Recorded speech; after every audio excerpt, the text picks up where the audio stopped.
Hello, my wonderful and beautiful people. How you doing out there today? Are you men? Are you feeling good? Are you doing good? Are you happy? Well, I'm here to help you to be more happy and more successful.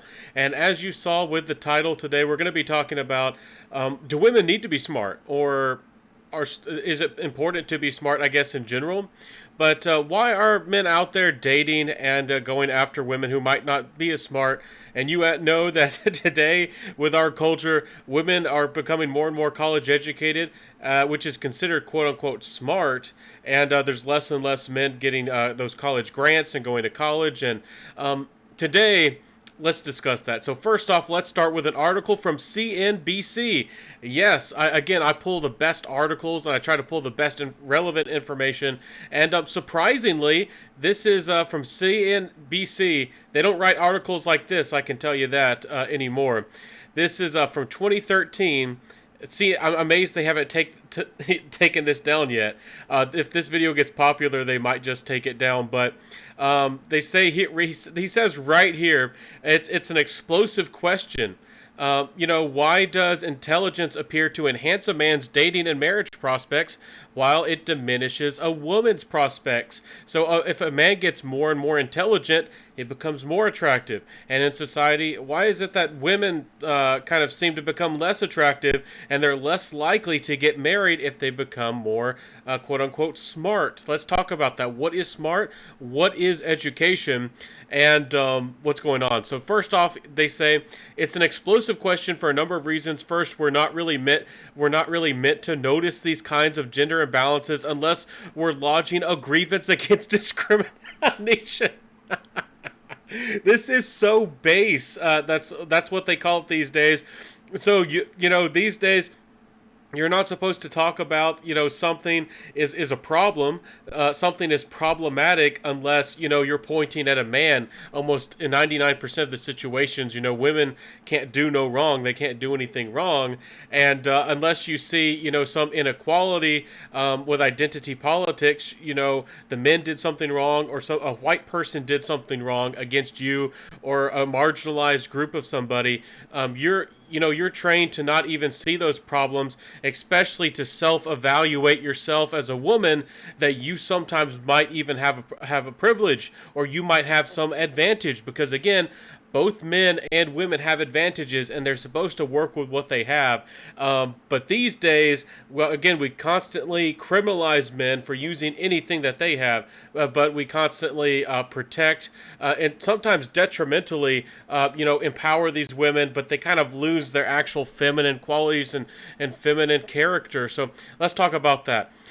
The next point, they say third, it's about some understandably uncomfortable. Yeah, might be uncomfortable to some people.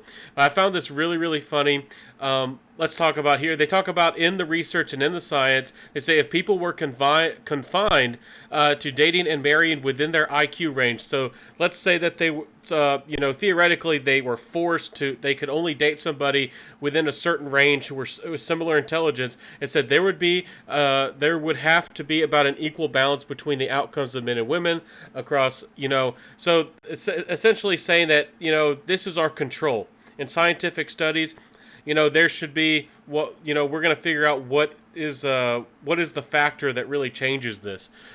It's really funny. They actually put a little bit of science into this. My goodness, MSNBC, the BBC, CNNBC here don't talk it like this anymore, with logic and reason. I actually found this refreshing. CNBC, you actually did something good. Almost 10 years ago, a decade ago. But let's see. Because they were willing to date out, it says here, intelligent men increase their chances of marriage. Very important point.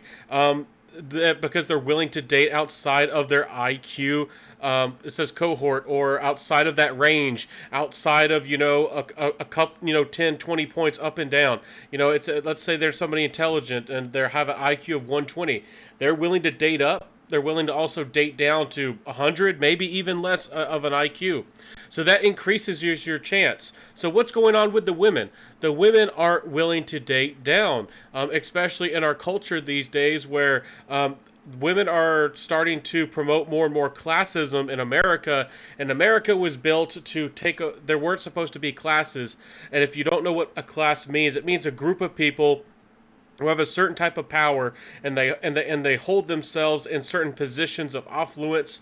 Like there's a certain class of people who are like teachers and administrators at colleges, and they raise their kids and they become college professors and lawyers and these types of people. And then we have like the political class now, who constantly every year to vote to raise their pay. Yes, your senators and all these people in politics are getting paid 100,000, close to about 200,000 or more, and that doesn't even include all the corrupt wheeling and dealing and the things they do in the background. And yes, both the Republicans and the Democrats dealing with big business and corporations to make even more money on top of you.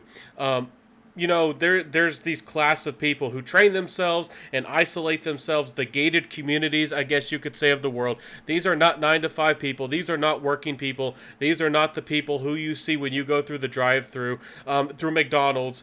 These are a completely different class of people.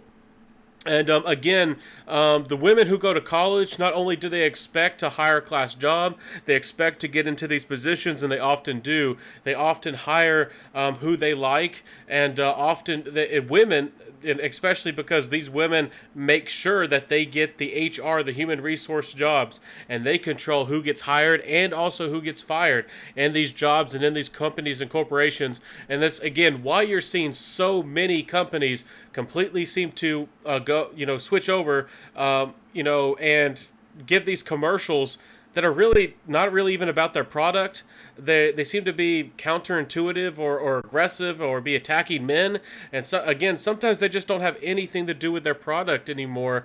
It's kind of get worse and worse, because these people with really Marxism, with identity politics, and they think that they need to change the world and shape the world, and they care more about changing society than actually marketing and selling a product.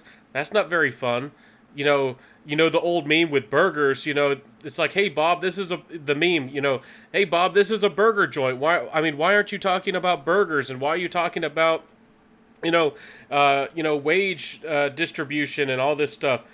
And then Bob, the NPC type person, is like, burgers? Why are you talking about burgers? Because we sell, and he's like, we sell burgers here, and that's the whole point of the meme. It's because people these days, they don't, not only do they disconnect from the reality of what's actually important, but they can get so isolated and try to pursue these ambitions, that they think that they're doing something so much more important, instead of serving a fundamental need for a company and for a product, and that makes things work. Again, a lot of these people think that capitalism is inherently evil, so them marketing a basic product that you might need, whether it be a refrigerator, a washing machine, a kitchen appliance, a knife, a car, anything. These people see that is an opportunity to do something even more important, or that So a lot of these people would like that you don't even buy a car because you shouldn't be, creating greenhouse gases anyways, carbon emissions anyway. So, they're going to try to undermine these companies and these corporations.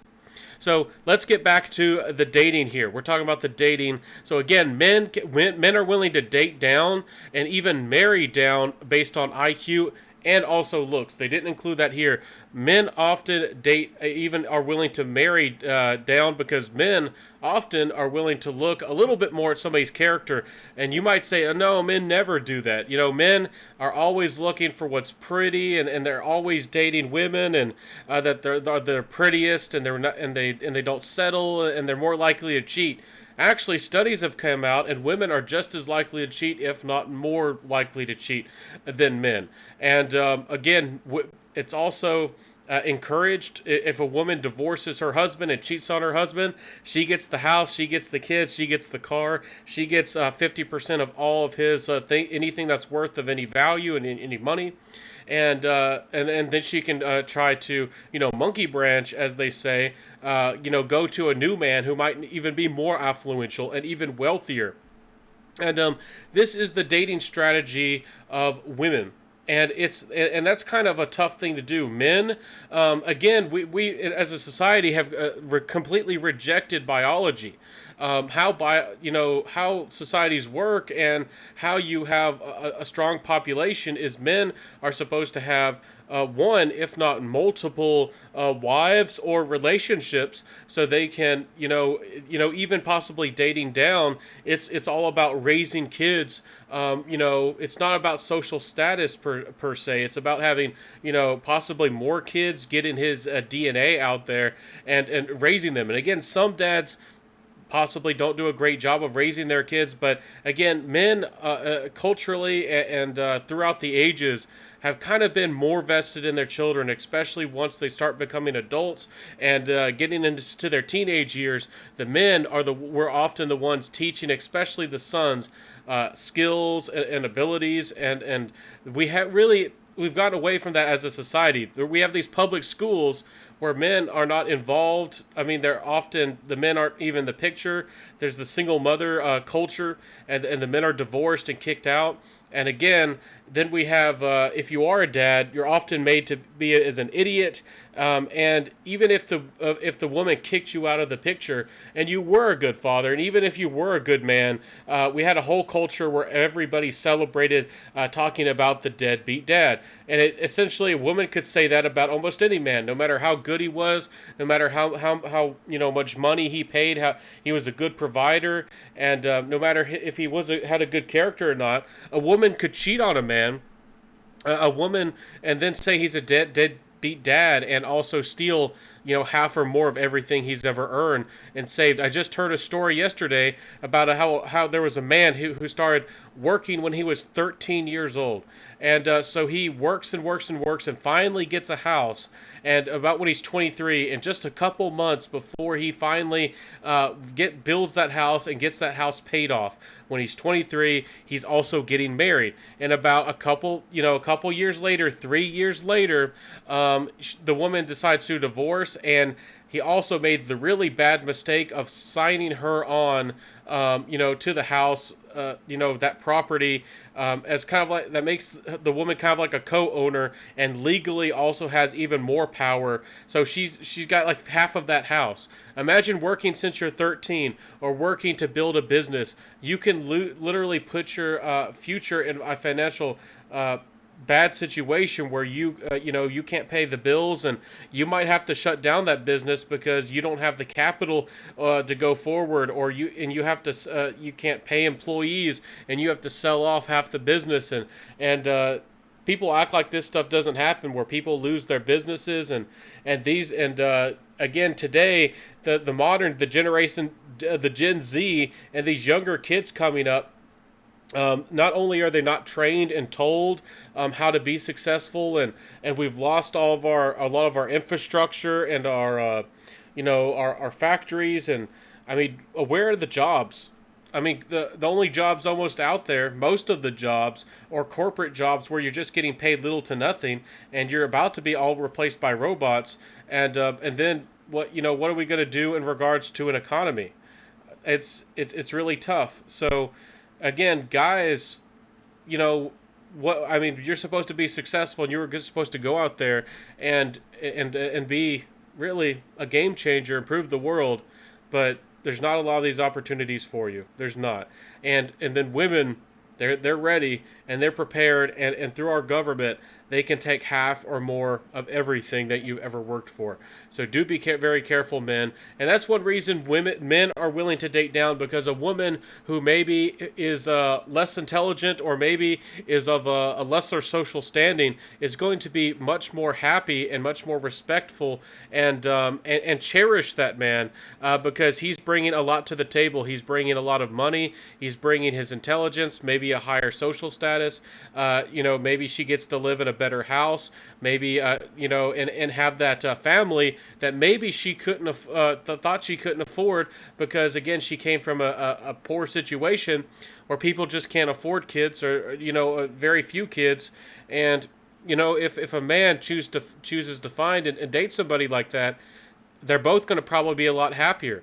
But again, a lot of these women, especially when 70% of college graduates are women, and we're constantly throwing these grants and demanding that women get into these higher positions.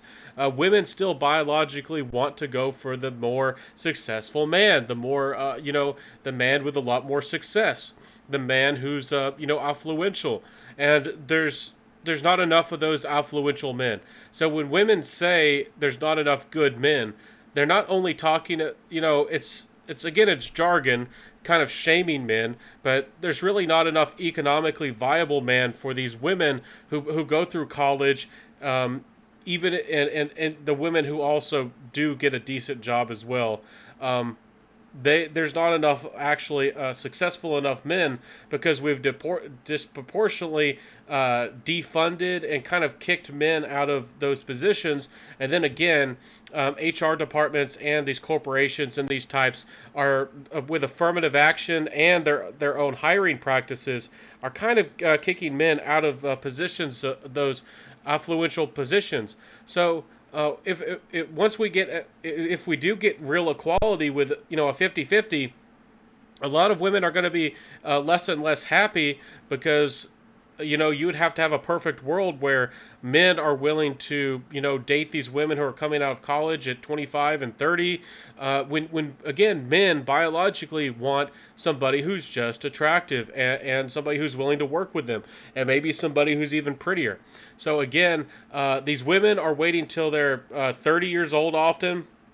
25 to them is young to get married, so they're waiting till 30 or 35 to even start looking for a husband, and then their looks are already failing. They can't have very many kids. They might be able to have one, two, maybe three, and they're increasing their risks of having kids with disabilities. And these men out there are starting to have the most success than they've ever had. And a lot of these men are finally getting into the ages where things are working in their favor. Now they can start playing the field.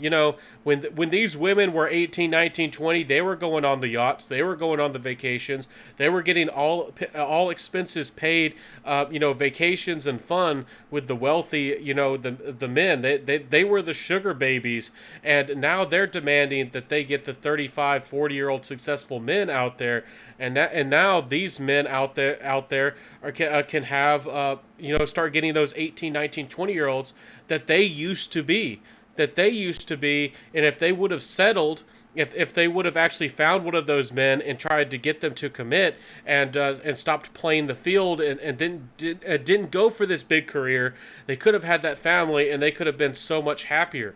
Again, with society, it's good for women to be intelligent, and some women are extremely intelligent and influential, and will improve society, will develop technologies, and go into science, and do amazing things also with the internet.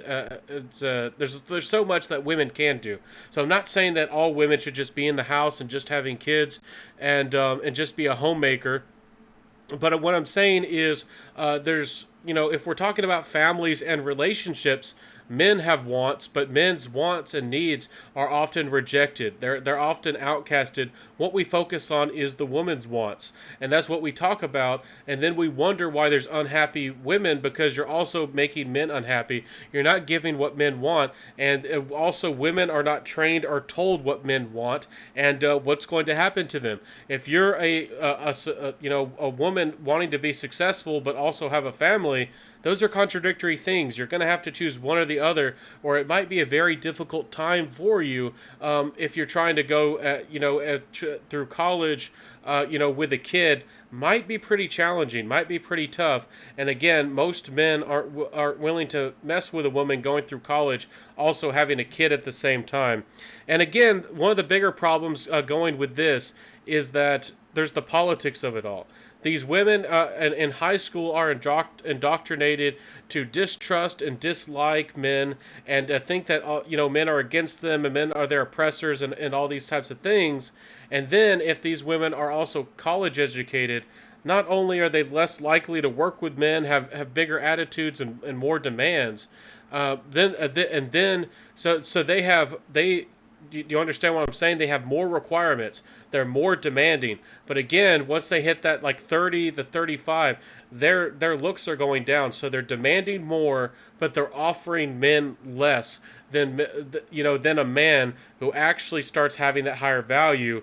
Who could actually have a relationship and make things something work with somebody who's younger and prettier, even if they don't have an education. And again, so many people throw out excuses out there like, oh, if the man gets injured, or you need a backup plan. If if something happens, the woman can work and the woman can help. And if a man gets injured on the job or disabled, or if there's a problem, women often divorce those men. They don't stick with them, and they don't start going out there and working for the man who's going to stay home with the kids or something like that. That's not how women think, and how most of this is working in our society as a culture. I'm sorry. It'd be nice if if there was that's kind of a form of equality, but and we don't have that really anymore, do we? No, we don't. So the next point they talk about is, discounting intelligent men for their own call option, and therefore benefiting less intelligent men. The answer must be either, they say, this is a funny way they word it, and less intelligent men are unwilling to date more intelligent women, or intelligent women are unwilling to date less intelligent men, or both. So he's trying to play the field. He made the claims and he called the right shots, but then he's like, it could be back and forth. Less intelligent men are willing to date more intelligent women, but they're often not willing to deal with the drama and the demands. And if a woman does settle for a less quote unquote intelligent man, she's gonna think he's a fixer upper. She's going to demand that he improves, that he becomes more wealthy and successful. She's going to try to get him to become just as, if not more, successful and influential than she is. And if she waits too long, or gets frustrated, or if she especially if she finds somebody who's a more influential man, she's going to cheat, or she's just going to get bored and stressed. And those relationships often don't work either. So again, these college educated women are more likely to divorce you, be demanding, and they really don't bring that as much to the table. Again, you might argue dual income family households are a thing, and they can be a thing, but they often struggle, and they're not good for actually raising kids. That's really the bigger issue here. Again, if we're going to be talking about families and the well-being of kids, and the education, and the treatment of kids, that needs to be a huge factor in this discussion. Again, we talk so much about relationships. People do these little studies, but how does it affect kids? A dual income family where the kid is being raised by daycares, and then public schools, and then you ship them off to college and tell them that that's what they're supposed to do, and they don't know anything about the world, and you've worked really hard to protect them and give them almost anything they've ever wanted. That's why we have so many of these, kids and people out there who have never had to, these little kids who have never really struggled and never had these problems, and they demand that other people, adapt or agree with them, with their point of view. They've never been disagreed with. They've never had anybody challenge them. They've never had anybody say no to them. And I'm not some old-fashioned person saying over here that they should have been spanked a couple times. I'm not saying that. What I'm saying is that these kids out there are not being raised. They're not being challenged on their bad ideas.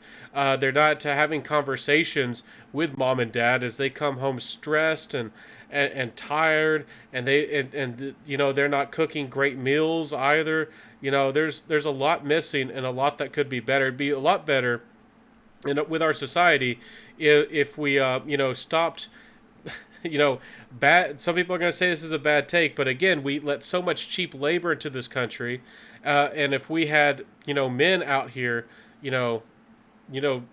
working and being successful, the traditional family worked. That's essentially what I'm saying. If the woman stayed home, and again, a lot of these women can do a side hustle. There's things that you can do on the internet, and there's lots of things that you can do. Back in the day, they would sew, they would make their clothes. They didn't just sit home. They did much more than cleaning the clothes and cooking the food. They would actually make clothes that they could sell. They would make goods and things that they could sell. They would craft.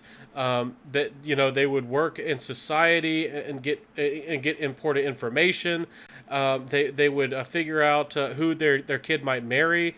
And really important things that were important for a family.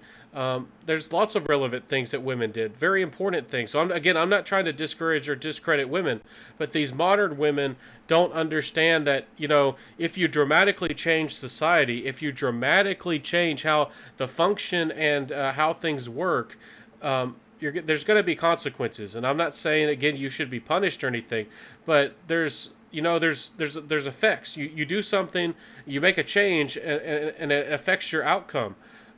You successful women are all going to be competing for the most affluential, successful men.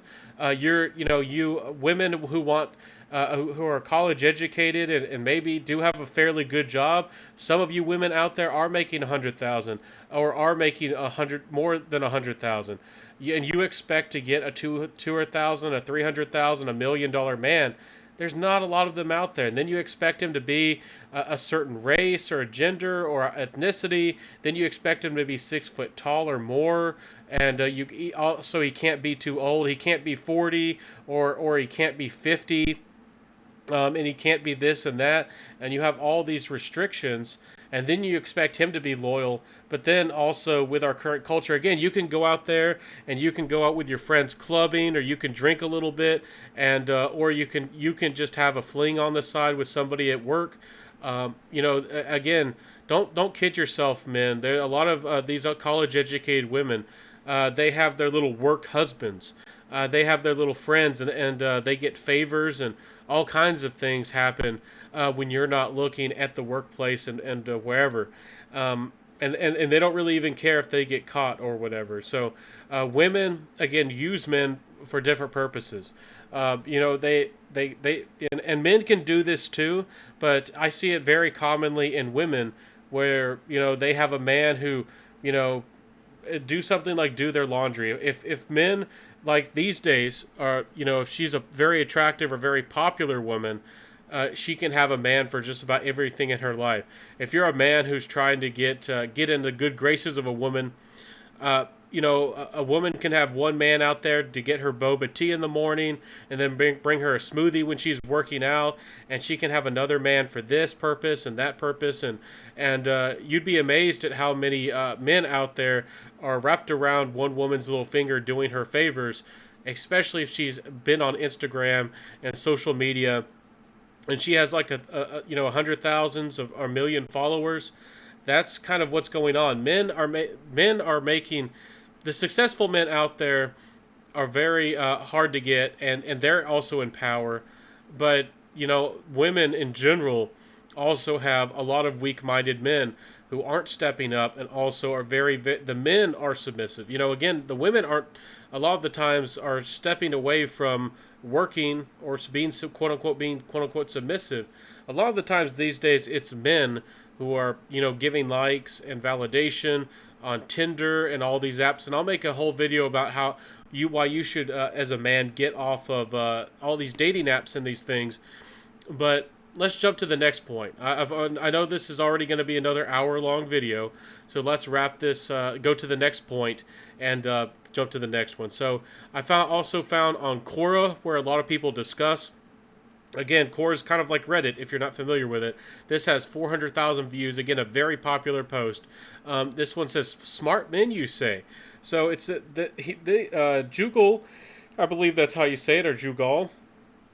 Says here, "Smart men look beyond a woman's smartness." Yes, again, a lot of women these days think that their most important factor is how much money they make or how successful they are, is because that is how they were raised, or what they've come to believe a man's value is. Again, a lot of women just look at a man and see his career and how much money he makes, and they think that men, again, everybody's told that men and women are equal, or men and women are the same, that there's no differences. And a man, especially a very successful man, especially if he's $1 million man, he doesn't care that if you bring 100,000 or 200,000 or whatever to the table, he doesn't care that you went to college and got a bachelor's or sometimes even a master's. And a lot of these women can't step outside of these social confinements. Again, a man out there who you think that might be beneath you, let's say he's a manager or owner of he's an owner of a CPA firm, or an owner of a construction company, or an owner of a plumbing company, or something like that. You might think that these types of men are beneath you in social status because you have a master's and that you work for some highly accredited, kind of like snooty, blue blood type of industry or somewhere, and you're writing like articles, let's say for the New York Times or something. If that man, through business, let's say he's a millionaire, and he has a very very successful company, you think that you're just as successful, if not, maybe because you're, in a higher class of society, you might think that you're, just as or more important than he is. You might think that he's beneath you, but that's not how a man views things at all. He's not looking for you, even though you think that you're even of a higher social status than he is. Especially if he's an American man who doesn't look at status and shouldn't really care about status and class like this. He'd be happy to date a woman out there who, I mean, she doesn't even have a GED. She hasn't even graduated high school, and I'm not talking about she's too young. I'm saying that, she dropped out or something. Again, those types of women might be a problem, but what if she came from a really and she's 18, she's of age. Let's say if she's comes from, like, some really poor country, or she just comes out of the backwoods somewhere, and she has little to absolutely no education. You might think that woman, or that a man would never be interested in her. What if she's a beauty? And what if she's a country beauty with long hair? Women do not understand or don't seem to care about men's wants and needs. A successful man who is making 100,000, again, a lot of these men are starting to go internationally, and that's why the United Nations and a lot of these countries are starting to try to penalize men who go to, the Philippines and some of these countries, and find themselves a wife who, probably cares a lot more about them. Again, there are dangers and women who will take advantage of those types of men as well. But, you don't seem to care about what a man wants. A man doesn't want you when you're 30, 35, or 40, and he's, of your same age. He's 30, 35, 40, and he's making just as much, if not more, money than you. And then you think that he's got a catch, that, you think that he's lucky to have you, and you're ready to, and you don't care if you cheat on him or divorce him, and you don't think that that's a big deal. I mean, and then you're surprised that why men don't want to marry these types of women, and there's all these women out there, and then and you have bad attitudes to begin with, and then you're surprised that men don't want to marry you. Think about it. Really, just if you had a little bit of empathy. Again, a lot of y'all talk about empathy, and we'll talk about that here at the end of the video as well with empathy. Why don't you think about what men want, and men are told and forced and commanded to pay attention to what women want. And I understand how women think, but a lot of you women do not. You just think men are animals. You just think that men are objects. Again, we constantly talk about women being objectified. Men are men not objectified? Just as much, if not more, in society. I've had women literally tell me that I couldn't, or just men in general can't, say no to a woman if she was interested in them, and they were very shocked that I could and I did say no to them. That I was not interested in dating them. A woman cannot accept, or these days they'll just say that that you're gay, or and that's considered quite a lot of bigotry, isn't it? But women have done that to me. They'll just say that you're gay, or they'll just say that there's something wrong with you. A woman cannot take rejection, and they can't also accept you know, the needs or the wants, or possibly any of the demands that a man might have. So let's again look at these points and some of these qualities that a man might look for. Beyond how much, again, beyond the college educated woman who thinks that her bringing her used peace leaf and also some money possibly to the table. Men are looking for genuineness. Yeah, they're looking for a connection. They're looking for some fun, somebody who's lighthearted. You know, when you were 18, imagine how fun you were. That how all the crazy stuff that you were willing to do for a man. Somebody who's kind and open-hearted, not jaded. Imagine when you were 18. You women out there, when you thought that men were fun, and you had a bunch of fun out there, and you were willing to go out there and do some crazy things and drive 2 hours to meet somebody, especially if he was famous, drive to another state or drive to another country, and just be a just be a booty call, and men, you don't have to. I'm not saying that all women need to be that way, but if you're genuine and open and friendly, again, a lot of these women who think that they're so high status and that men should be going crazy for these college educated women who are 25 and 30 and 35, and they're closed off and antagonistic, and they're angry and they're bitter, and they've had their fun, and now they're looking to settle down. No, these men out there who are 30, 35 and starting to become really successful, they're ready to have their fun, because again, a man doesn't really get. Again, there are some sports players and some affluential men, and some young men who were born into rich families in this. Some men have had some fun, but the majority of men out there are just starting to be able to get to have some fun, and society and women in general don't seem to pay attention or maybe even care about this phenomenon that's happening. More and more men are virgins up till like 30 now. So once a man starts getting more money and more influential, men are actually starting to possibly have what they want, where they can travel and maybe they can find more friendly women. Again, you want this world of quote unquote equality women. There's consequences for that, and you're not really going to enjoy the consequences. As you had your hot girl summers, and you went to France and Italy and Spain and some of these countries, and you had some fun, with these different people and these men of different cultures and ethnicities, and you think it's cute that the man who owned the candy shop or the bakery, and men just offered you marriage on the spot and all these things. Men are going to go out there to these different countries, and they're going to start finding women who maybe offer them marriage on the spot, or maybe would be extremely grateful to have a man who's 5'10". You think that man's too short. He goes to a different country. He might be tall. He might actually be very, very tall for that country.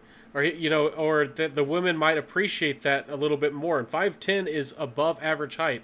Again, 5'8" I think is kind of the average height for men around the world. And 5'8" in some places like Japan and some of these places like that, some of these Asian countries, 5'8" for a man is actually slightly tall. Again, if 5'8" is kind of the average around the world. So if you're a 5'10" man, you're taller than, you're definitely above average in height.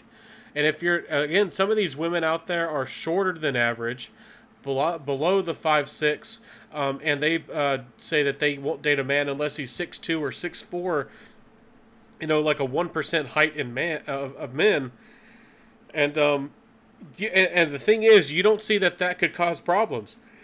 But you are so confident in yourself that you could get that you could easily get that man, that you could easily get that guy, and you don't see the risk going down that you're not going to be able to find a man like that. Maybe you find him, and maybe he likes you, and maybe y'all have a relationship. But do you think that man who's 6'2" and 6'4", some of you women out there might get lucky, but do you think a 6'2", 6'4" man who's, especially if he's rich or influential, why should he settle down with you? Again, in the past, I've mentioned this before. He would have been a duke, an earl. He would have been like a sir or a mister. He could have been a king. Because he's so tall and influential and powerful, he would have been a lord. I mean, he would have been a knight. He would have been somebody who y'all talk about class, and you want people of class. That's something, that's status right there. And I don't think that height should be that important. I don't think that we should focus on that.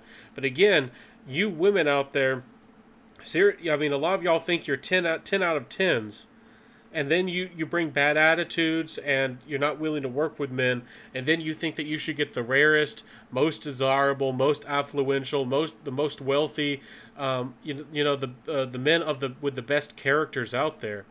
Um, it's that, and that's why we have so many of these problems. So let's jump to the next point. We talked about genuineness. We talked that men look for somebody who's open and friendly. And again, women, with genuineness, they think that genuine would be somebody who talks about like the same political ideas. And with genuineness, they think that somebody being open and being able to communicate would be a man who agrees with the talking points of like Oprah, or whoever's popular, like on the View, or like a woman's talk show, or some kind of sitcom that they watched or something, and they're gonna sit down and criticize it and agree and like sit down with you and like criticize men and stuff like that. You think they think that is what genuineness is, and a man, you can have a genuine friendship and a genuine conversation, and a woman, again, you don't have to have somebody who, as far as intellect goes, somebody who knows rocket science. You find somebody who's fairly smart, and you can talk about almost anything and everything. Again, a woman thinks if she dates a man who's less intelligent than her, that you can't even communicate. Again, the real problem there is that a woman doesn't want to, or is not going to have the same lifestyle as somebody who's in a different social class. That's really what they see. A man doesn't see social classes the same, and a man is actually willing and happy to bring a woman into a higher social class, even if he thinks that way or doesn't think that way. I mean, how many stories out there where a man found, a woman who was, sold off, sold off to a slave to somebody and made her free. Like stories back in the day. Or the man found a woman who was bad on her luck, or she was the daughter of some drunkard or something. I mean, how many stories and tales? Because this kind of stuff did happen. But she was actually beautiful, but she worked so hard. She was like really, really tan. Again, I don't want to get into the beauty standards and all that, but but she had a really rugged face and dry, and it might have been cracked from malnutrition, and some people couldn't see that she actually had beauty, physically and both possibly inside, and a man would come and marry this woman, and then because now she has good food and she gets healthy, and then she's a stunning beauty, and she's also very friendly and has a great character. Men love that. And again, you might say that's the damsel in distress kind of thing, and you saved a woman, and you might think that that's toxic or whatever, but is that not something that women want? That's like a princess story. That's like almost like Cinderella. But again, if a man does it, it's bad. But if you have it in the perspective of a woman, it's good. So again, with a lot of these things, you act like men bad, woman good, depending on who gets an quote unquote advantage, or who quote unquote gets what they want. So again, a lot of Western men are going to start either completely moving and or going out there and finding possibly women. And it's kind of difficult because, again, a lot of these women are going out there and, with education and governments, they're also corrupting the women. They're already turning Iran and making Muslim women into feminists. India is being taken over by feminists. And a lot of these countries. But again, men are going to do this. And again, women think that this is somehow a problem, but they would love for a man who's a millionaire or a multimillionaire to kind of do the same thing for them. Come in there, being of a higher social status or of much more wealthy, and help them. But they just want to take advantage of it all. You see, this is what women really today. What they really want is a power struggle, and they again do not see or seem not do not seem to care about what a man actually wants, which is friendliness. We got that genuineness now. We got that compassion to her inferiors.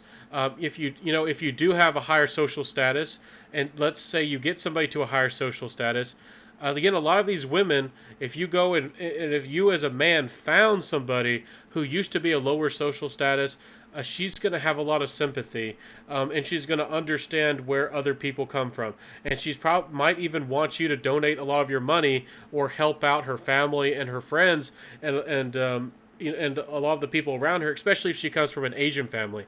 There's definitely a huge expectation that you also take care of her parents and give money over, and that's common in places like Korea, and Taiwan, and a lot of these countries. So women, if a man sees that, if she has compassion towards inferiors, this isn't really about you becoming a queen and becoming powerful exactly, and that can be a good thing too. But this is about being willing to nurture children, care about children, work with people. If he did get injured, that you would nurse him back to health, that you're willing to do things and work for things and have compassion and understanding. If this is the same thing that men judge. I mean, women judge men like on a date. If a man it doesn't give a good tip, that's not considered compassion. You see how this goes both ways, but a man definitely wants to see that quality in a woman. Does a woman, bake little treats and give them out, to friends and family for their birthdays? Does a woman, fix holes in clothes? Like if you tore your jeans, is she gonna sew and fix your jeans? If she notices that you're hungry, is she gonna cook for you? And again, I'm not saying that women should always cook and always be in the kitchen, but is a woman willing to help out in some kind of way? And these roles and these practical needs and wants is what kind of builds up a family, because again, people have shelter and food and water, and for some reason we've stepped outside of practicality and also biology, that we're not willing to also accept these biological differences, that women again focus more on the societal things and men focus on and the women more emotionally focused, and men more physically, creating things and going out there and working, and possibly creating, possibly even destroying, in order to take and get materials, or or even plunder, if we're talking about back in the day, for example. So, again, with compassion, it says here, you need to stay. If again, he even mentions it here. If there's a low point, I've hammered this down a couple times, because how many of the feminist women out there would be able to stick with a man if he got injured or disabled or sick? Would a smart woman be able to stick with that man? What if the man got fired, or what if he got demoted? What if he was the CEO? And now he's put down into a different position, or also with affluence or influence, sometimes people build these social circles. Would you as a woman be willing to move to another city or another state or possibly another country, and build up that status somewhere else, and lose all of that status and all those friends that you used to have? I mean, that's a sacrifice for a woman right there. And if a woman thinks she's smart, she's and these days with how demanding and picky women can be, a lot of these women aren't willing to maybe make those types of sacrifices and work with a man who maybe might need to move to another country or another city, maybe to get a better job or something like that. Women aren't willing to do that these days. So the next point is amiable and agreeable. Again, I mentioned that, but a lot of women, specifically with this one, are combative. They think that they don't really see debates. They don't really seem to understand debates. A debate is where both of you share information and share facts, and it's not really something that's necessarily personal or, a lot of women speak or talk about things in a relative way, and something that more of something that again, personal experience does matter, but they seem to see things through their own personal experience or what they've seen or heard other people experience. They don't really discuss bigger concepts like on a more macro level. And again, I'm not putting down all women, and there's definitely a lot of intelligent women. But with the amiable and agreeable thing, if you talk about something that is not politically correct or they don't understand your perspective, a lot of women aren't willing to really ask you what you meant or ask you to explain. A lot of modern women are just ready to argue with you, and they're willing to be just as aggressive or more aggressive than the man possibly could be in a relationship. I mean, there's a lot of relationships and things I see, and the woman automatically flies off the handle. She's automatically aggressive. She's loud, just as loud, if not more loud than the man. She's willing to throw fist at a man, and of course, you can't do anything as a man. And women are, much more violent and ready to just fly off the handle, just easily offended at almost anything. And it's kind of hard for a man just to find a woman who is willing to talk about things, to just even understand each other.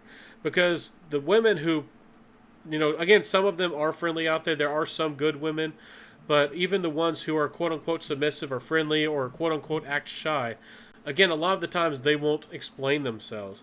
They won't explain what they think and what they feel, and they kind of hide who they are. With amiable and agreeable, you want somebody who's going to work with you, and you also want somebody who's going to do what's important, and make things happen. Sometimes compromises have to be made, and I'm not out here saying that women have to make all the compromises. I'm not saying that men don't need to compromise. It's a give and take. But these days, women have the expectation where they don't have to compromise.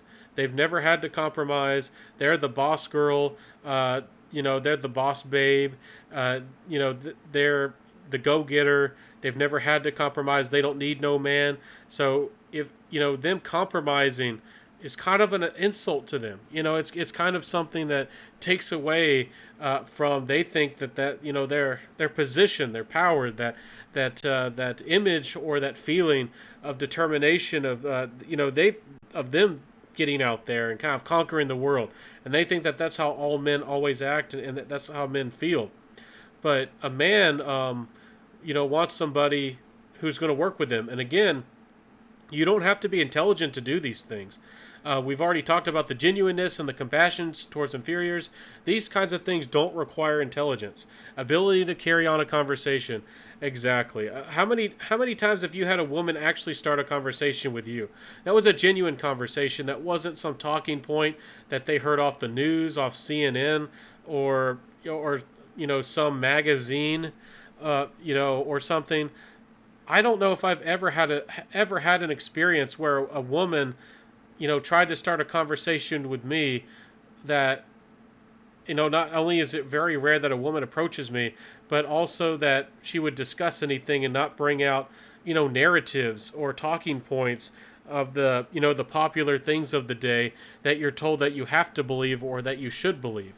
The ability to carry a conversation is a lost skill for both men and women.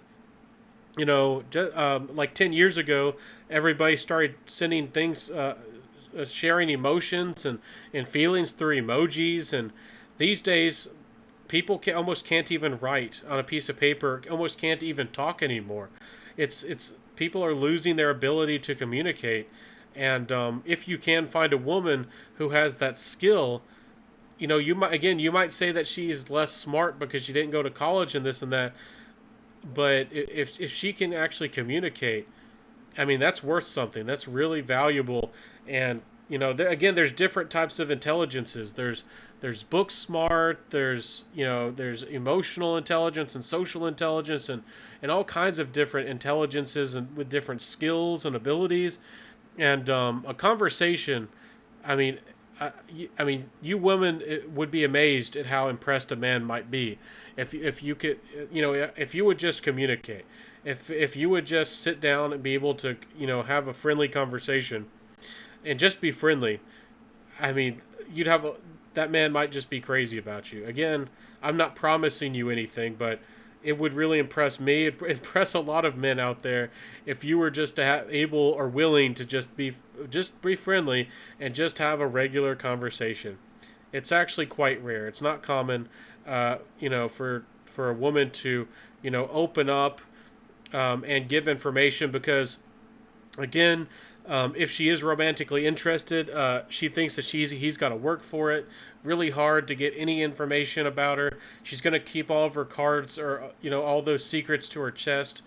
She's not going to let anything out because, again, a man can be picky, and a man might reject her if she exposes something about herself. So if she really likes this guy, or he's really desirable to other women, and there's this competition, she's going to hide everything. But again, a man is expected and often does explain or give over everything, and a woman gets to choose.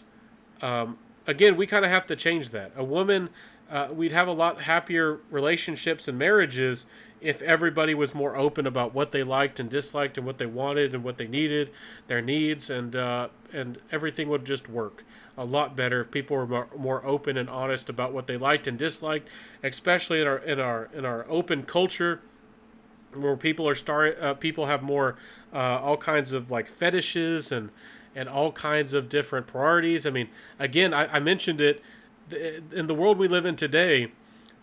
You could disagree or have big major disagreements based on what a lot of people think is very important. That could be deal breakers that you might be willing to break off a relationship or get divorced over, from everything about your beliefs on global warming to the coof, to these types of issues about the responsibilities of men or women, and there's like 10 different big issues these days that could be make it or break it. So you really got to figure out and ask and talk about those types of issues, because if you get married or if you had a kid with a woman and maybe you think that a lot's going good, or a lot is right, a lot of these modern women, they figure out that you think that society would be better if women didn't have the right to vote or something like that, which is that could be considered quite an extreme view these days. Or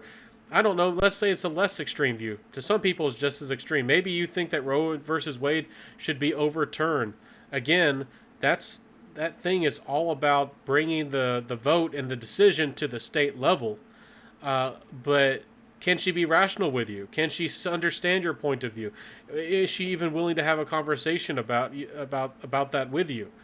Is she just going to fly off the handle and attack you and discredit you and hate you? And even possibly report you to somebody, to the government or somebody, because you disagree with or with Roe versus Wade or something like this. I mean, this is literally going on. So let's jump to the next point. I thought this was very relevant to pick up to talk about as well in regards to smart women. And again, I don't know her age. She looks pretty young, so I'm not, she's pretty and all, but I'm not, this is not what it's about. So don't say nothing like that's going on. I'm bringing this up because she makes a very good point, and this is seen as inspirational, and a lot of people talked about this. It says, when I post a selfie that's like on the red carpet, again, she must be an actor. I don't even really know. It says she's done something cool. Maybe she has a nice outfit or she's smart. And she keeps herself modest.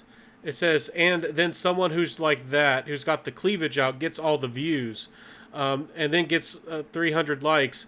I'm like, but she says that she actually did something. She actually has a nice outfit. She actually did something, and I do think that men need to, focus more on intelligence. And intelligence is important, and intelligence is a virtue, and debate, and a lot of these things. So, but what is intelligent? A lot of modern women think that if they went to college, and most of the women coming out of college is they become a feminist, especially if they got an art degree, and something that's not even practical, something that is not even desirable in our capitalist market today. They think that they're just as important or just as valuable. And again, intelligence is important, but are you actually giving people what they want, and helping people? So there's a market. So I understand that a lot of men would just go for what's physically attractive. They're showing some skin, they're showing some chest, but this is a good point. A lot of you men do need to go and look for intelligence, but again, that's not the most important thing to a man. Again, if a man might want a less attractive woman. Again, in society, we used to accept this. We used to talk about the dumb blondes and the Marilyn Monroes. We had a whole generation of the Marilyn Monroes and the blondes, and they would go for money, and people just accepted that. That was seen as kind of normal. You didn't see men getting angry about the gold diggers, and the dumb blondes and the platinum blondes and all this and that. Um, but and again, men, I do think need to go for intelligence. But what's considered intelligence? So do you see where women are coming from? So I'm kind of pointing this section a little bit to the men. Do you understand where women are coming from? They think that these certain things are intelligent, certain things are smart, certain things are important, but sometimes what they think is intelligent or smart might not even have anything to do with intelligence. And some of you men, you do just go for the physical. Take a little bit of responsibility. If a woman was really dumb, or there was something wrong with her, or maybe she is just going to try to use you for money, you might just go for that relationship because you just like the looks, or you just like that she's willing to have some fun with you and all that. So there's to be an understanding about what each other wants, and a negotiation. But again, voices like hers, again, she does have a point with this Aria. Again, she does have a point, but again, her type of voice and her bringing this up is what's going to be promoted and what is going to be pushed if any woman feels this way. But because again, men's desire for beauty is somehow bad, quote unquote bad. But women take all of the advantages of being pretty. They take all the money that's given to them. They take all the attention, the Instagram models, and all these types, and the escorts and the OnlyFans girls, and all this stuff that's very common in our modern society. This that's not seen as a bad thing when women take advantage of it. But any type of attention or attraction or anything that men want is seen as bad. Does this make sense? Does this make sense? So again, we can encourage people to do better and be better, but that's just something that needs to happen on a social level. Again, the bigger problem is, again, Arya seems smart and she seems pretty, but again, she's another one who might get into politics, and become another woman who wants to incriminate or change men, because again, quote unquote, men are the problem. Instead of educating men, or women, trying to be focused on smart, education, and all these things are important. Educating kids, raising sons to look for intelligence and all these things. And again, some people just want to be basic. It's kind of a cruel thing, but a lot of people are just basic. If you want to be a smart woman, I mean, actually smart, where we're stepping outside of the feminist and all this indoctrination. That's kind of a road less traveled, as they would say. That's kind of a more difficult thing. If you want people to admire you for fashion or creativity or for intelligence, yeah, that you can get a lot from that, but you have to be offering up somebody a product or something that improves their life.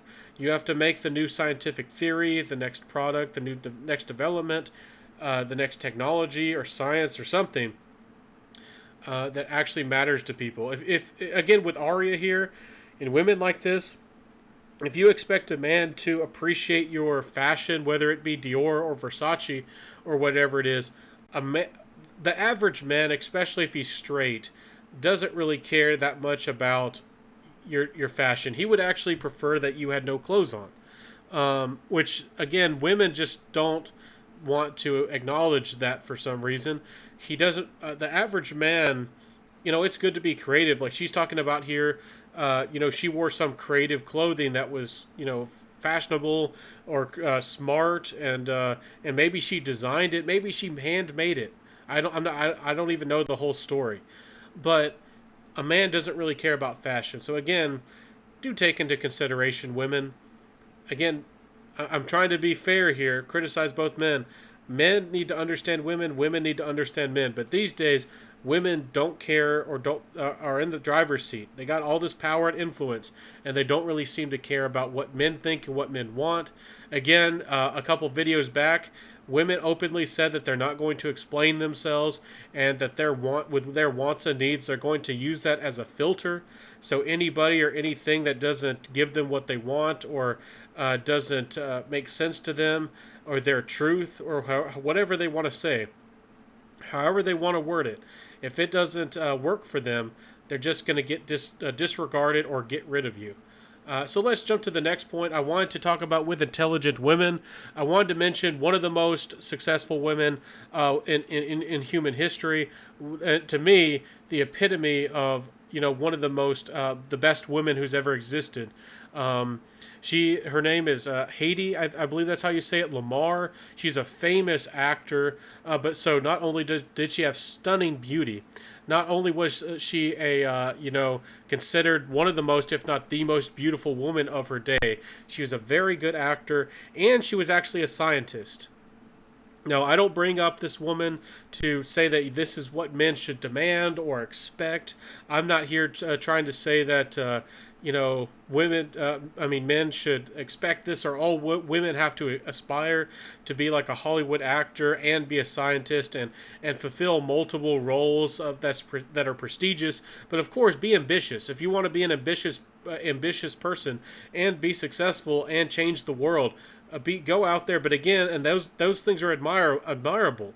But again, with going out there and changing the world and making the world a better place, a lot of modern women, those ideas and those feelings have been taken over by feminism and social justice theory, and they think that them changing the world to be a better place is using the government to like take taxes away from men and spend that government money on programs that benefit minorities and women and to get women in college, even more women in college, even though 70% of women going into college, 70% of the people in college are women and 30% are men, and divorces 70 or 80% of them are started by women. But of course, women are the ones who are unhappy in divorces, and women are the victims in divorces. But men are the ones who lose everything, and the women are starting all the divorces and all this kind of stuff, and they don't focus on. They don't seem to even care about what men want, and why men are getting married less and less, and all these things, and why men are kind of exiting society, and there's an exodus. Men are just leaving society and just don't seem to care anymore because they're mistreated. So again, I bring up Hedy Lamarr, and again, if you look into her history, I don't want. There's some things that some people can criticize because I think she married and possibly divorced somebody who might have had connections, to some of the people with the Axis powers and some of this. And back in the days of World War II in this. Don't even try to jump into that. But she's definitely one of the most famous and influential, and one of the best women really who has existed. And this is a lot. I mean, if you want to be a woman out there, and who's desirable to men, and also changing the world to be a better place, why don't you aspire to be somebody like Haiti here? You know, again, she's one of the few women I know who actually was a scientist. If you want to read some of this here, she developed a radio guidance system for the Allied torpedoes in World War II that used spread spectrum and frequency hopping technology to defeat the threat of jamming the signal for the Axis powers. It says, although the U.S. Navy did not accept the technology until the 1960s, the principles and the ideas here, it says, that the ideas and what she proved and figured out with sciences was incorporated into Bluetooth and GPS technology. So she's almost like the mother of the Bluetooth and the GPS technology of the modern day. And are similar to methods used in legacy versions of the CDMA and Wi-Fi. So she did a lot.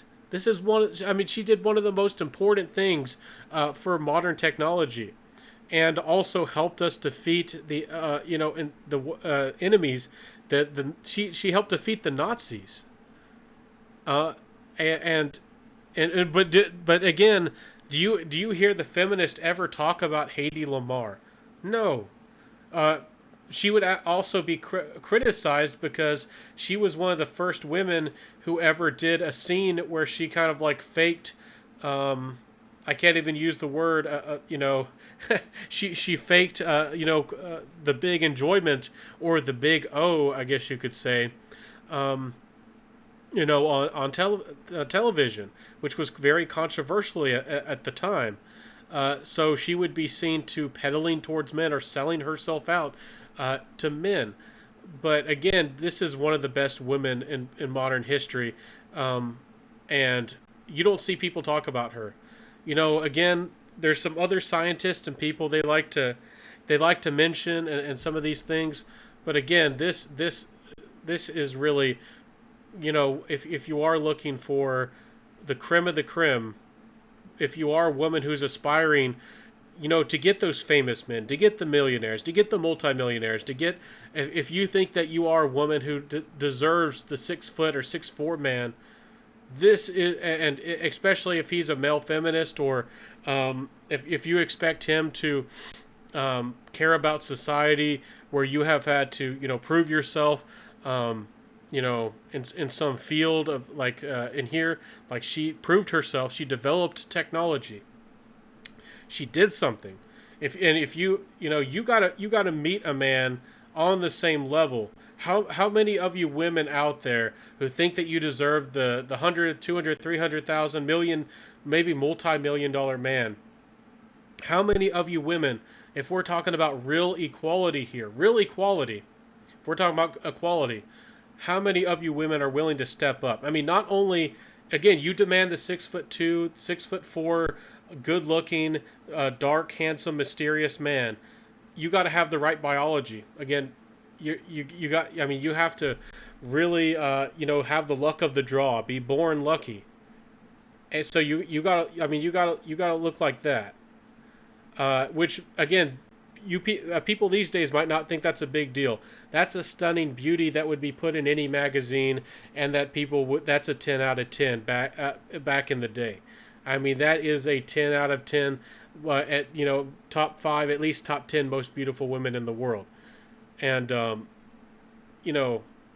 you willing to step up and be like this, and be a successful an actor, or be successful in your job, and also do something, a side hustle that's more than just selling makeup, more than just selling shampoo.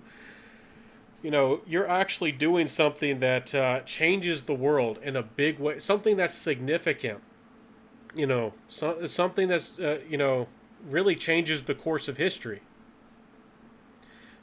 And again, you women out there be like, oh, men ain't all that. Men aren't that important. Men aren't doing anything like that. Yes, yeah. As much as you make fun of men and demand of men, men out there are still developing the technologies. They're still out there making the new inventions. Although things are being slowed down and things are being dumbed down. I mean, people are still making the new iPhone. People are still developing new and better ways of doing things. I mean, this kind of stuff is still going on. You know, I hope you women understand that. Again, I'm not trying to put down on you, and I'm not trying to say that you can't rise to meet these expectations. But I hope that you see that if you actually want real equality, if you're demanding a man who, developed an app, a successful app or successful technology, and you want the $1 million man, you're also going to have to meet expectations. Or maybe you could also have a lot of fun and also possibly marry, somebody when you're 18 or 19 or 20 and find a successful man and work with that man and be friendly and cordial and have a very happy life where you're spoiled to death. Again, you can't have it both ways. You can't play around when you're in your teens and in your young 20s, and then when you're 30 or 35 start looking for a man who you think that he's got to be really successful, and he thinks he's got to be in love with you and do all this for you, and you've already lost most or all of your attraction. You're hard to talk to. You're not friendly. You got an attitude. You haven't really done anything for society. You might be a baby mama to somebody who's a thug or a criminal, and then he's gonna you expect him to put his life in danger for some baby daddy drama and to risk his life, and then these kids aren't going to respect him. And some of you women out there do not understand what kind of world you're getting yourself into, or don't even seem to care. But if you want the really intelligent men, you know, again, I'm still getting on my success. I'm still, raising to my success. You might have to be a woman like this. And again, if you were a woman raised in a good household and avoided the pitfalls of public schools and college and were raised, maybe even homeschooled, I mean, you got a lot of time even when you're a teenager. You could come out 18 as a woman. If you want to impress the world, you come out and you're 18 and you're ready to, and you're looking for marriage. You're not even looking to have fun, and you're looking for a relationship. A real marriage and a relationship and a family. And you come out here when you're 18 and you've developed. A website's easy to make these days. Even a successful website's not enough. Let's say you developed or created an invention or a science, or you created a foundation, a nonprofit that's actually successful, or you did something that actually mattered. Something that's it's going to be around for 100 years, or it's gonna stand the test of time. You won some award, international.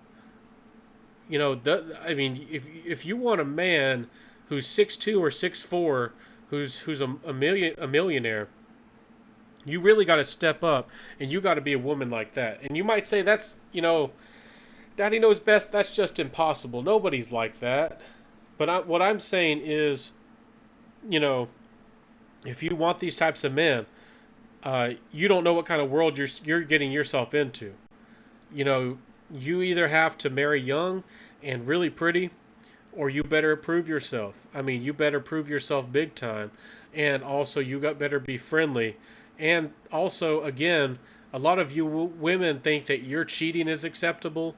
Again, a really successful man back in the day would have, he might have a bunch of women, might be a polygamist. He might possibly have a harem or a harem. And again, different cultures have different opinions on that, but a lot of people think that it's extremely selfish for one woman to have such a successful man. That's real. They might think that that's real selfish of you, that there's something wrong with you. And like with mafia women and people back in the day, uh, they'd say just keep it away from home. Just keep it away from home. Don't bring it into the house. Don't have a relationship or a family with somebody we know in our community or maybe even in our city. But if you go out and you have a mistress, especially in France, if you were a successful French man, it was complete. It's still today in France very socially normal for a man out there to have a mistress, and I'm not saying that that's right. I think that being committed to one woman's probably the best way to go, and maybe I just don't want the stress, of having all kinds of different women, but a lot of you women don't. I mean, you can't even understand a world like that. And again, if women out there who do want the millionaire, multi-million-dollar men, the best-looking men in the world, you might have to be a woman like a Haiti here, or Mary Young, and you better be also like an actual 10 out of 10. Not just because you believe it, not just because you think it, and you also, on top of that, might also possibly have to accept that you're not the only woman.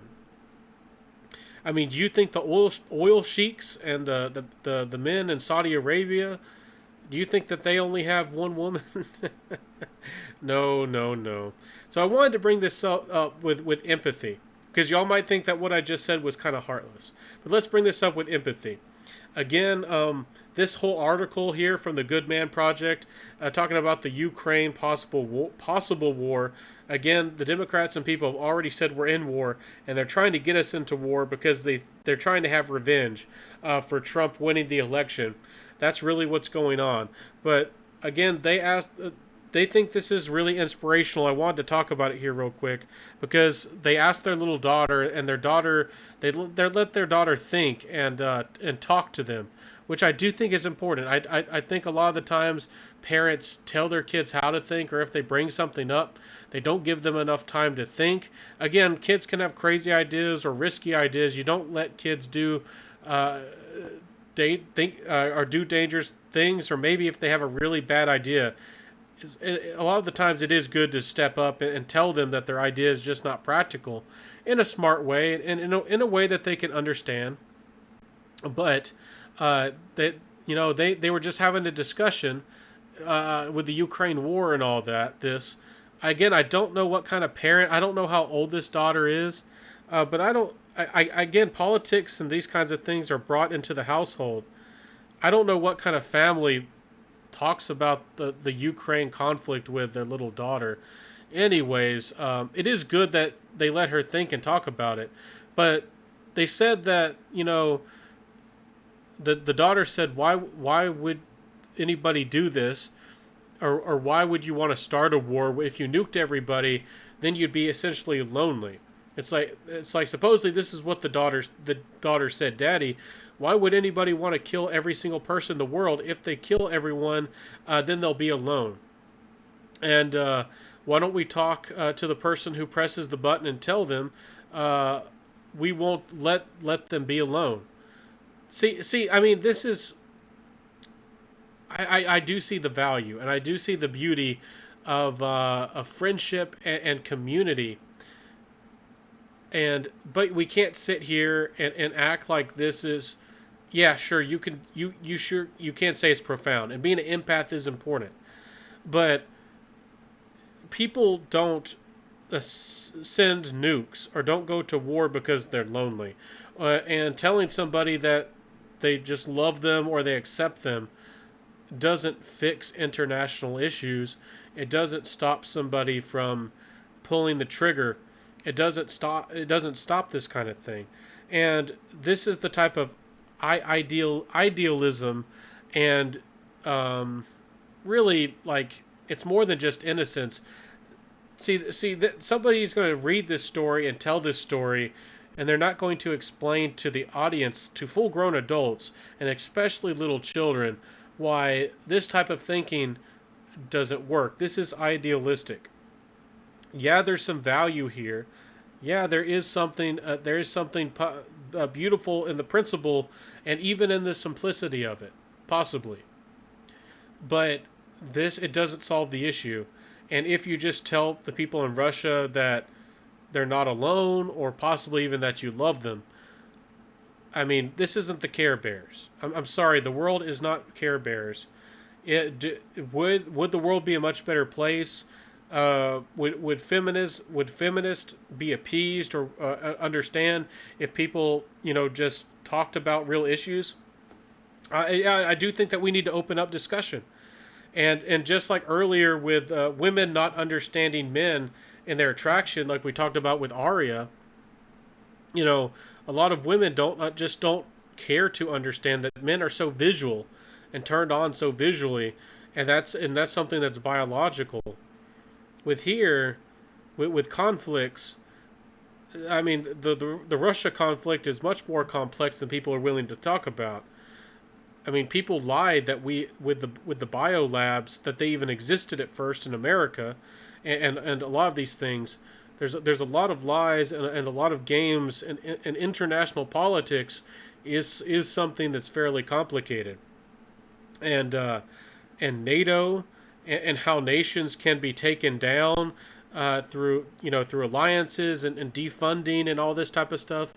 And again, I'm not trying to defend Russia here, but we are doing a war of economics and influence with the United Nations, and we're playing a different game, and that's why you see countries like Russia and Iran and some of these countries who are isolated and don't really want to hand over their power to the international bankers and to the really powerful people behind the scenes. They don't want to hand over that power and control of their nations to these types of people. And I'm sure that the few countries out there who have openly said that they're willing to defy these people, like Hungary and Poland and Czechoslovakia, I'm sure that in the future there'll be some conflicts regarding that as well. But I hope that we see here that that if you just let women, even if they have very good intentions, like here, like bringing people together and saying that people don't want to be lonely. The women might say something like this and believe this, and men might hear this and think that they're taught a lesson, and some really weak men might be convinced of something like this, of community and friendship and all this. But a lot of men, loneliness, I mean, it's an issue. Again, a lot of men are lonelier than ever, and they don't have the marriages and the companionship where women are going out there and going for their careers, and they're going for the rich men, and they're not marrying men who are on their level, which they consider settling. Again, they're going to college and thinking that they're higher status than all of these men, and they're pushing men out of society. But again, if you don't give somebody a contrasting point of view, see, they're calling this empathy, but if you don't help somebody understand real empathy, I mean, this little girl, if she continues like this, and if she's encouraged like this with somebody writing an article and telling them how inspirational they were and making this a part of their identity, they're not going to have empathy, real empathy, to understand how the Russians feel. Is it that would the Russians potentially, send the nukes and start World War III and all this? Is it just based on loneliness? No. Is it just based on friendliness or whatever it is, or whatever this might be? No, and again, and this also is a form of gaslighting as well. And again, I'm not saying that this little girl is a bad person, but a lot of the times, she might be lonely, and she possibly does have good intentions, but might possibly be pushing her emotions in this. because now, because she has this point of view and everybody's focused on not being lonely and working together, then she's not going to be lonely. And it's not good. And I'm not trying to suggest loneliness is good or something, but I'm saying that, again, we really mix up what is empathy and what's not empathy. And I've seen stories like this where people criticize like rock music as like as angry, and they act like that's profound or inspirational, and they don't help kids to understand the lyrics or rock music in general, and then they just think that rock music is somehow inherently just bad. Did you see what I'm saying? You can use something like this and train kids and people like this to think that this is empathy, or this is understanding, or this is what caring about other people looks like. Is it really? Is it really now? Come on now. It's it you know, you got to challenge boys' beliefs to encourage them to be better, and you got to do it for women as well. And it's kind of annoying because you don't see little boys get little stories that they consider are profound or smart, or something that you think that a whole nation should pay attention to, or you're not going to write a blog about little some little story or something that you think is significant uh, in regards to little men or little boys as well. So I wanted to bring up this, and also make a point to talk about this. Look for somebody in your league. Women, the real problem in society in regards to dating smart women, or feminist women, and all of this, is that, again, women, 70% of people in college are women. So there's going to be so let's say, even if the 30% of college educated men did marry the college educated women, which is not the case. That's not going to happen. But let's say in perfect world that does happen. You're going to have 40% or more of the college educated women who are either going to have to settle, or they're just going to have to remain single. And these women who are already trained to be feminists and already believe in victimization and all of this, they are going to get into government jobs and government positions, and get into HR departments, and get into bigger positions in businesses, and wiggle and get in there, and force their way into powerful positions that they might not really, maybe they're not really justified, or maybe they shouldn't have those positions. Some of them have, seniority.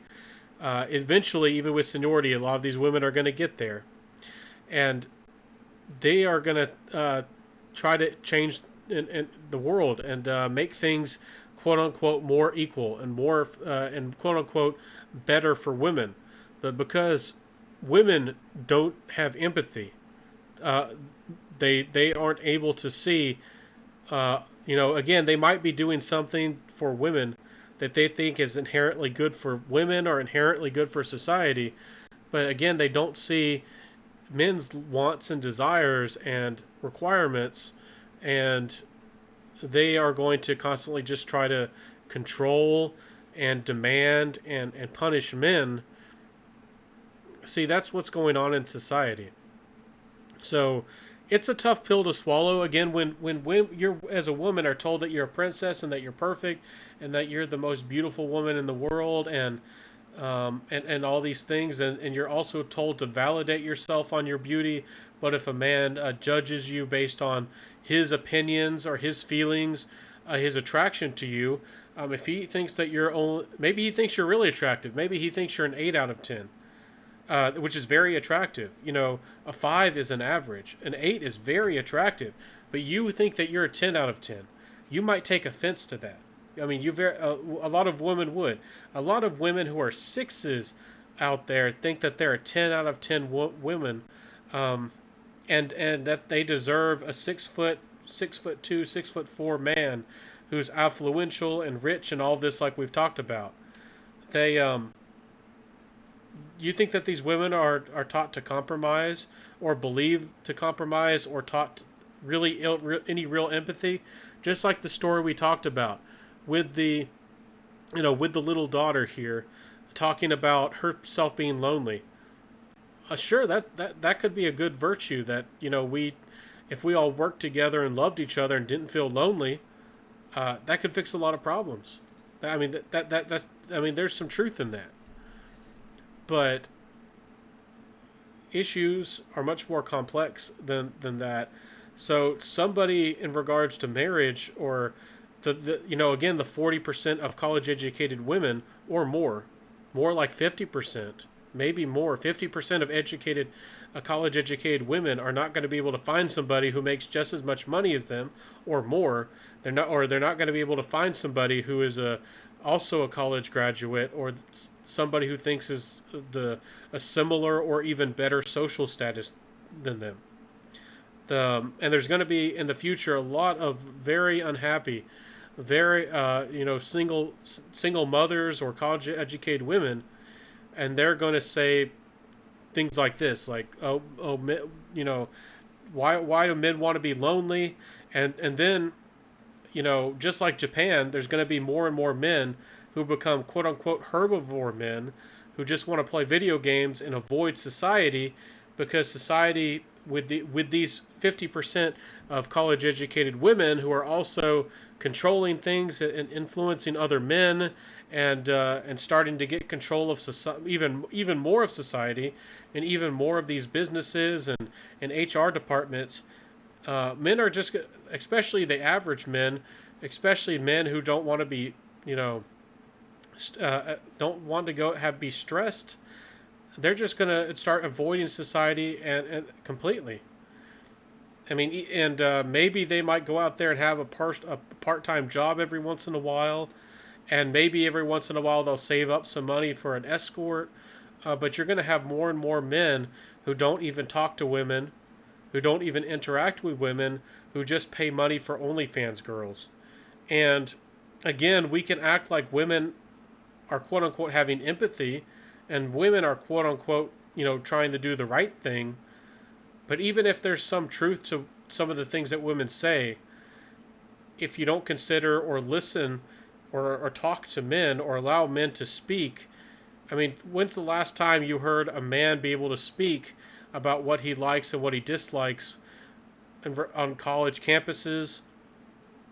It's considered shocking and obscene if you talk about actual biological differences, and real history, and a lot of things are just considered obscene, or strange, or bad, that we have to silence and make sure people never hear anything that's real, or anything that's relevant, anything that of any importance. So again, women, you continuing to focus on social status and trying to create even more and more hierarchies, especially in the West, is counterproductive. Again, you men need to talk about this, and women, you need to hear this.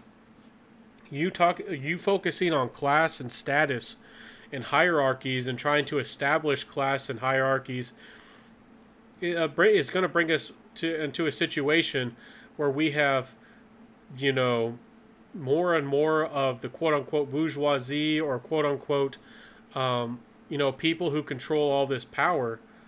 Some of you women might get yourself into some of the, establish yourself as a matriarch, or whatever, or into some kind of powerful family. You might be able to do this. You might be able to become a Kim Kardashian of the world. Some of you women might. But you think that you're helping society by focusing on class, and disregarding biology, and disregarding all of these very, very relevant and important things that relationships are built upon. Again, a man needs to feel like he's getting a fair exchange. And that might mean that you have to, or that you should, or maybe need to marry when you're 18, 19, 20. And again, in some countries and places, again, these leftists are going to start trying to tear down those countries Again, you're considered an old maid, and it used to be normal in America where you were considered the old maid if you weren't married by 18. Um, in a lot of countries and places, even in some states in America, with the parents' permission, the parents have to accept the marriage, but you can get married to somebody who's 16. I mean, it's not very common, but what is fair and what is good. And again, a lot of you women don't understand, or just aren't don't seem to care about biology, or what's real these days. I mean, what is real, and what do men want? And if you continue to not think about or not care about what men actually want and need, men are just going to continue to be pushed out of society. And I know that we talked about empathy here, but a lot of you women who are read a story like that and talk about that you are the ones who have empathy and all this, uh, you don't have any empathy. I mean, absolutely no empathy in a lot of ways, and you haven't had any real empathy for decades. You've been on the warpath against men. You've been outcasting men. You've been silencing men. You've been punishing men. You've been stealing and robbing from men in divorce courts for decades. So I don't want to hear about empathy. I don't want to hear about your wants and needs not being met. Uh, do you think that men's wants and needs are being met? Do you care about men's wants or needs? I mean, when was the last time you talked about men's wants and needs? You constantly criticize and demonize men's wants and needs. So let's bring up this last point.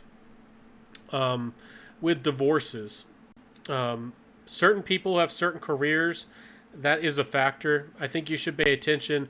Again, men and also women, if you do want a long-lasting relationship and actual marriage, you need to pay attention to what kind of career that they've had. Again, women can go out here and freak out if a man judges them based on what's their count. How many relationships, how many partners have you had? How many times have you slept with somebody else? But there's a reason why virgins are more likely to be loyal. And that first time you had a relationship, you were in love with that guy, and that woman was in love, with that first relationship and bonded to him and wanted to stay with him. But you gave that up to, some basketball player, some football player, somebody on the street who was selling drugs, and some guy who just talked a good game. Imagine if you would have saved that for, a fairly successful man, and even if he was only making 50,000, and you were willing to build up a family with him. Imagine what kind of happiness you could have had. And again, a lot of you women, you'd be lucky. I mean, you should consider yourself lucky to get a $50,000 man who's a little bit above average looking or average looking, because you are, or maybe again some of you women are below average looking. I mean, and men are, there's men out there who are below average looking too. But let's talk about the professions here. 5 professions with the highest divorce rates: dancers, yeah. If you're a stripper and all that, bartenders, yeah. There's a lot of opportunity to cheat. There's a lot of drunk men. There's a lot of opportunities. A lot of people come in and out and influential. Women bartenders, yeah, and that lifestyle. Massage therapist, yeah. I mean, the massage therapists are being offered all kinds of money to do all kinds of things, and massage therapists often go hand in hand, with happy times and selling themselves and all of these. It's obvious. Gaming cage workers. I'm not even sure what that is, but yeah, if you work around anything that's really social, gaming services, yeah. Anything that's really service oriented, anything that's highly social. See, look at these: the 5 professions with lowest divorce rates: farmers, podiatrist, clergy, optometrist, agricultural engineers. So, if you marry somebody and you want them to stick with you, you gotta, something that's they have less chances, less influences, of also, you're probably around more traditional type people or of a higher social status, and often these people, I mean, look at all these. I mean, the farmers. I mean, they don't really include maybe I mean, they can, but not the most smartest men. But all the rest of these, I mean, the clergy is more of a religious thing, but four of these are smart men. Men who got out of college when they're 30 or 35. Kind of like they got their doctorates, and men who also have higher expectations. And I've seen in many cases where these doctors, who often are 35 or 40, I mean, they're marrying the 20-year-olds. And with the farmers, again, there's some give and take because, again, that's not necessarily high education, but how many women actually want to go out there and live on the farm, and actually work and or live around somebody who works in that kind of field or that career. And again, farmers often don't make that much money, but it's a whole different lifestyle. It's a whole different lifestyle. So, anyways, I wanted to wrap this up here. My friends, boys, girls, gents, boys, girls, ladies, and gents, that I want people to come together, but you need to understand this discussion needs to happen about what is smart, because what is smart is another thing that's been taken over by colleges and institutions. It's been warped and twisted in our modern society, and women think that they know what smart is. They're very convinced of their smartness, and their value, and they think that they're higher value because of their education. We need to come to the table as men and need to be open about what we want, what we desire, and what's going to make us happy. Again, you can be a MGTOW if you want, and separate yourself from society, and not risk the being outcasted and the stress and the problems that might come from voicing and trying to help society and all these things. But I think it's important that you start talking about what is smart, because you men out there, if you start started calling women out and disagreeing with them and telling them that they were wrong, it would start getting things going. Because I've done this before, and it's not easy.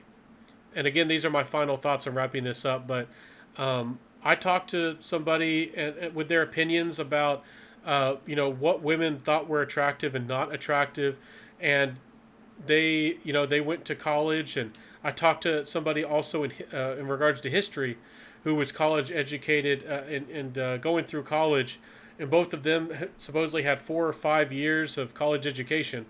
And they thought that they knew everything about history, and again, the other one thought that they knew everything in their field as well, in regards to dating and biology and all this, and they knew absolutely nothing.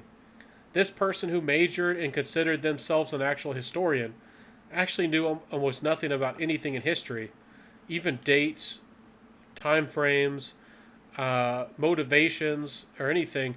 And the same thing with biology. This woman knew nothing about the actual biology, about men and women's dynamics and motivations and their bodies, and why women and men acted differently in regards to dating and social dynamics and things. And they considered themselves professionals. They considered themselves experts, and were very willing and very ready to prepared to share their little bachelors. I mean, they didn't even have a bachelor's. They said they had been in college for 5 years. I mean, I don't even think that they were graduates, but some of them are. And some of these women out there have a master's in gender studies. Some of these women out there have a master's in biology or history. And They literally have never had their concepts or ideas challenged. They've written papers and dissertations, and their college professors and all these other feminists and have supported them. They've never been challenged or disagreed with.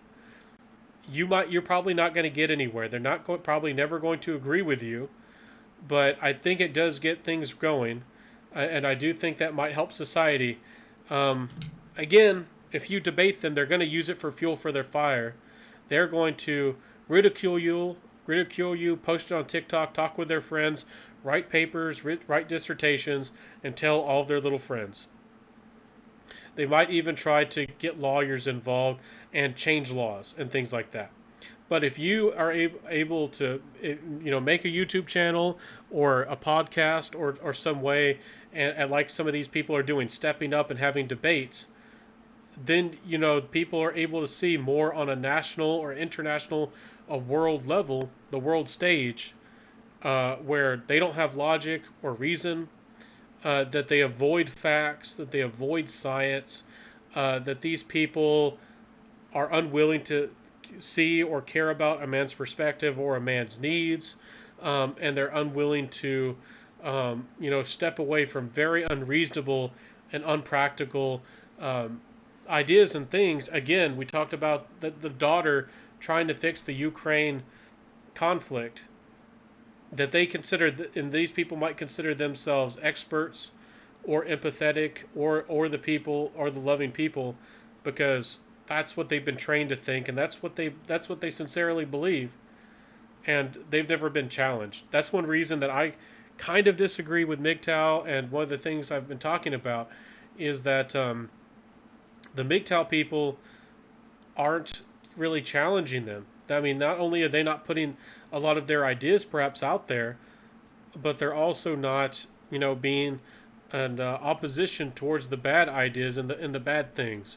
Um, I'm not content. Maybe you are. Maybe some of these MGTOW type people are content to just watch society burn. And I'm not trying to criticize you men who have distanced yourselves and avoided marriage. I've been very open about criticizing marriage, and you best not get married. You best not get married unless you have a lawyer or lots of lawyers with you, physically with you, and recordings of a very thorough and complicated, you know, prenuptial agreement, and she agrees to it, and you put that on record, and you file that in every legal process way, and you also need to message lawyers and judges and to get that verified as well. And still, some of these judges might throw it out, depending on who that judge is and what they think and what they feel. But you got to jump through hurdles, and you got to do that months or maybe even a year before you get married, because she can't be under duress. She can't be under duress, because then they'll just throw it out the door in regards to marriage. So, anyways, my friends, I hope that we all do focus on intelligence and work towards our future. Again, we do need to get beyond this earth and this planet, and a lot of beautiful technology and things await us in the future. We can make Star Wars and lightsabers and all kinds of things a reality. But we're as a human race are facing one of the most dangerous ideologies, and really it's weaponizing women against men, because the most powerful and influential people don't care if a nuclear war happens, because they would actually like it, because they have bunkers, they have nuclear bunkers, and they'd be happy to get rid of 70% of the world's population, so they can build up everything anew with all their technology and the materials and the things that they have, and that they would have more control over the human population, because there's too many people out there right now, and they just can't have control over people the way they would like to, and there's too many people who are potential threats, in one way or another. And honestly, they would like to get rid of those threats or potential competition for their for their takeover of all of reality and all of existence for all time and for all eternity. So, my friends, I'll leave it at this. Be smart, and I'll see you soon, everybody. Let me know what you think below of this big video. Like, comment, subscribe, hit the again, hit that like button, and I'll see you in the next video. Again, thank you for helping this channel be a success. We just hit 1 million views on this channel in a 1 month period. So in 1 month, my channel got 1 million views, and I'm very happy about that. So thank you so much, and I'll see you in the next video. Bye.